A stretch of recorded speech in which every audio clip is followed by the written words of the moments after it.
Interconnecting with an external power provider is a possibility for a generation and distribution company.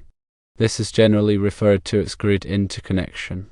Interconnecting with an external power provider has several implications.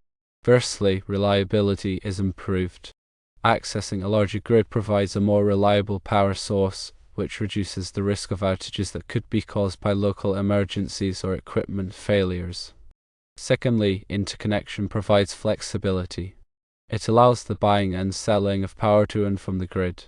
This gives more flexibility in managing electricity supply and demand. Thirdly, cost optimization is a consideration. Purchasing power from the grid when in-house generation is more expensive can reduce generation costs. Fourthly, there are regulatory requirements. Interconnection requires compliance with specific technical and operational standards that are set by the regulatory authority. The detailed process for grid interconnection typically involves several steps. 1. A feasibility study is conducted. This assesses the technical and economic feasibility of the interconnection. 2. An interconnection agreement is made. The agreement is negotiated and signed with the utility provider. It outlines the terms of the connection. 3. Engineering design is performed. The interconnection facilities are designed at this stage. This includes transformers, metering, and protection equipment. 4. Construction occurs. The interconnection facilities are built according to the design specifications. 5. Testing and commissioning takes place. The functionality of the interconnection equipment is tested and verified to ensure compliance with regulatory requirements.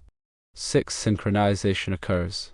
The power plant is connected to the grid, and the frequency and voltage are synchronized. 7. Commercial operation begins. The power plant begins operating in parallel with the grid, buying or selling power as needed. Several additional considerations are important. Interconnection capacity must be determined. The utility provider will determine the maximum amount of power that can be transferred through the interconnection. Transmission fees are another consideration. There may be responsibility for transmission fees for using the utility's transmission lines. Dispatch coordination is also important.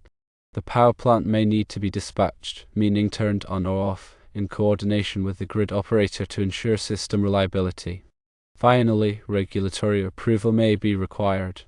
The interconnection process may require approval from the relevant regulatory authority.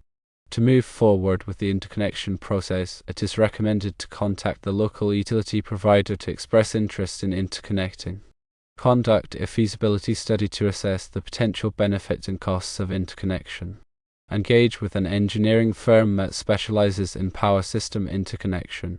Work closely with the utility provider throughout the entire process to ensure compliance and timely completion.